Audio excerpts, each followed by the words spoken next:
Olá, vamos começar a nossa aula sobre criação artística, ok?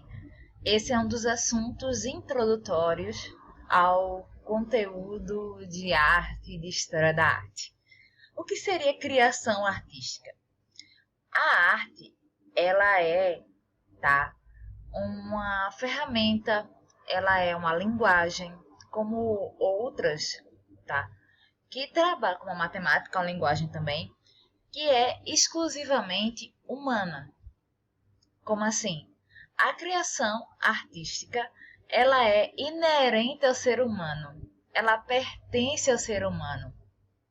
Então, o ser humano é um criador artístico e isso se manifesta, tá, no ser humano, a arte, desde a infância. E a gente também já depara-se, tá, que desde o início da humanidade, desde essa infância da humanidade, lá na pré-história, o ser humano também já produzia arte. Então, o homem, ele não possuía nem a escrita ainda, nem a matemática, nem a ideia de ciência, filosofia, mas ele já possuía, tá, a expressão artística. Ele já se manifestava a partir do desenho, a partir da dança, tá? A partir do que ia ser o teatro primitivo, da música. Isso também acontece com as nossas crianças. Quando a gente é pequenininho e para quem tem parente, né, muito pequenininho, percebe que a criança ela não sabe nem falar ainda, nem anda, mas já dança, né? A criança, ela quando pega qualquer material que risque, já começa a riscar tudo que ela vê pela frente. Ela pode riscar parede, chão. Aí você dá uma folha de papel para ela concentrar ali, né, a sua produção em desenho e ela vai fazer livremente, porque a arte ela pertence ao ser humano. A arte e o homem são inseparáveis. A gente não pode pensar arte separada do ser humano. O ser humano é o único, tá, capaz de produzir objetos de arte tendo a ciência do que está fazendo, ok? Então, a arte pertence ao ser humano, pode... Eu sei que alguns de vocês talvez estejam pensando, né, naquela história do elefante que pinta, do porquinho que pinta, ou daquela novela que o macaco pintava. Pois é, você pode fazer, né, você ser humano, adestrar, né, basicamente criar um ritmo para aquele animal, né, faça alguma coisa que você considere arte. Então percebe, o animal ele vai estar fazendo algo, vai estar se movendo, utilizando algum elemento que produza um objeto artístico, né, algum suporte, papel, tinta, caneta, mas é você, ser humano, que vai induzir isso. É você que vai apresentar esses materiais e é você que vai classificar aquilo como arte. Eu nunca vi um gato, um cachorro, um elefante, um porco ou até um macaco apresentando seus objetos artísticos em uma exposição. Eu já vi seres humanos usando essas telas produzidas por esses animais de forma manipulada nesse sentido. Então percebe essa diferença? Então o ser humano é o único capaz de produzir objetos artísticos nesse intuito, tá? Nessa ideia do que a gente concebe como arte, ok? Então, a obra de arte, ela é comunicação. Como assim? Desde os momentos da pré-história até todos os movimentos, estilos de arte, ela sempre serviu para comunicar. Inclusive, as primeiras letras, né, a primeira linguagem, a questão de...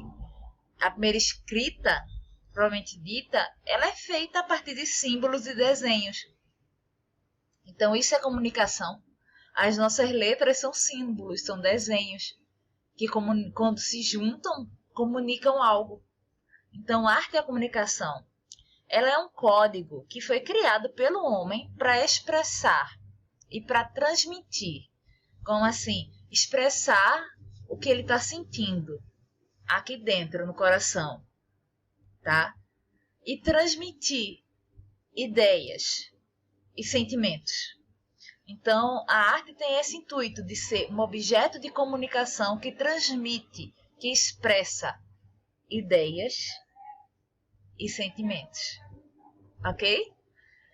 Através, claro, de uma linguagem que é a linguagem artística. Como assim? A gente pode encontrar a dança, a música, o teatro, as artes visuais, que são diversas, tá? Que tem a escultura, que tem a pintura, que tem a fotografia, né, como objetos artísticos também. Então, são diversos, tá? Também, aqui. Através da arte, o homem imita. Isso é importante, porque a gente tem que perceber que no decorrer da história da humanidade, o homem sempre procurou ou imitar a sua realidade ou expressar a sua realidade. Tem diferença? Tem. Uma coisa é eu imitar a realidade, eu pegar a realidade como ela é e fazer uma pintura, e fazer uma escultura. Outra coisa é eu expressar essa realidade, que eu posso inclusive utilizar formas geométricas para isso. Então eu não estou colocando algo que eu identifique na primeira olhada o que é aquilo ali. A gente vê formas geométricas, mas o artista ele se expressou ali. Agora o mais interessante, ele pode expressar, ele pode imitar tanto o mundo imaterial como material. Como assim? O mundo real, a árvore, o cachorro, o macaco, ele, a família dele, ou o imaterial, que seriam os sonhos, que seria a raiva, ele pintando a raiva, ele esculpindo o sentimento alegria, entende? Isso é imaterial, são sentimentos, todo mundo sente, mas a gente não consegue pegar, né? Então é imaterial. O artista expressa imagens da realidade física, como eu falei para vocês, né? Uma árvore, um cachorro, ou simplesmente ele coloca sentimentos, sonhos e esperanças nessas obras. A gente tem 2 exemplos de obras aqui, tá? A de baixo é uma obra da Frida, tá? Uma artista mexicana muito conhecida do século XX, que ela expressa o sentimento dela de ter de ser fruto de dois continentes, a Europa e a América. Então tem a Frida branca, Frida europeia, e a Frida americana, indígena, ameríndia, né? Americana, indígena. Então essas 2 Fridas que formam a Frida que a gente conhece, a Frida em si. E a outra é uma pintura, tá, romântica de Delacroix, que retrata o sentimento do artista num momento político crucial da França. Então, são 2 obras feitas por 2 artistas em épocas diferentes que expressam esses sentimentos, esses sonhos, esse mundo material e imaterial, porque a Frida aqui está duplicada. Ela não tem uma irmã gêmea.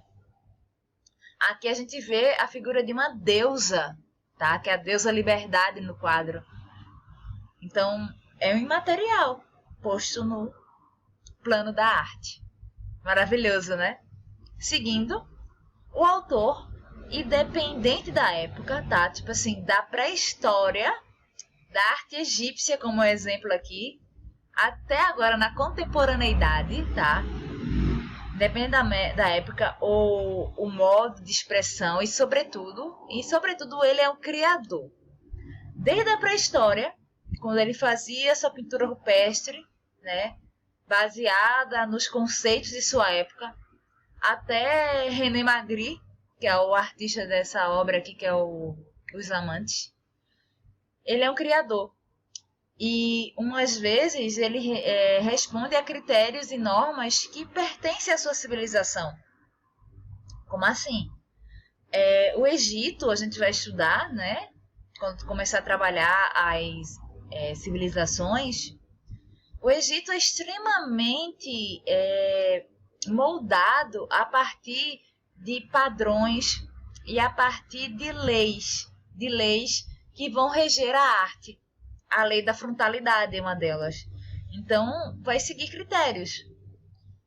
Mas também vai ter épocas que o artista vai ter mais liberdade para expressar os seus sentimentos, como na idade, no período contemporâneo, na arte moderna e contemporânea principalmente. Outra coisa importante para a gente pensar essa ideia de arte e criar artisticamente, quando a gente pensa em arte e beleza. Pois é, lembra que eu falei na primeira aula da ideia estética, né? Inclusive a própria estética conversa com a gente, né? Esse campo da filosofia e do pensamento, ele discute com a gente o que é beleza e o que é feio. E será que o feio a gente não pode achar beleza na feiura? Então, nesse campo da filosofia, da discussão da estética, né? Tem essa conversa sobre isso. E minha gente, a arte, ela pode ser feia. Lembra que eu disse que Duchamp falou que a arte ela pode ser boa ou ruim? Pois é, a arte ela pode ser feia. Ela pode ser agoniante, estressante até. Então, a criação artística, ela não tem necessariamente, tá, implícita a ideia de beleza. Tipo assim, ela não precisa ser bela para ser arte. Às vezes, a gente vê obras feias, grotescas, estranhas, e são obras de arte. Inclusive, eu trago uma obra que é romântica também, tá? Que é do período da estética romântica, de um espanhol, tá? Goya, onde ele cria na sua pintura um momento mitológico, onde é Cronos, que existe na mitologia grega, tá? O mito de Cronos, que é o tempo, que devora seus filhos para não ser devorado por tal, para não ser destruído por tais. E Cronos, toda vez que ele tem um filho, né, com Gaia, que é a Terra, ele devora esse filho. E o Goya, ele faz essa representação desse mito de uma forma extremamente grotesca. É quase que um filme de terror, porque ele coloca a figura de Cronos como um monstro humanoide, e esse monstro humanoide, ele come como se fosse o corpo de um ser humano adulto, e você vê o sangue do ser humano escorrendo. Se você parar e observar essa pintura, você quase escuta a mastigação desse Cronos.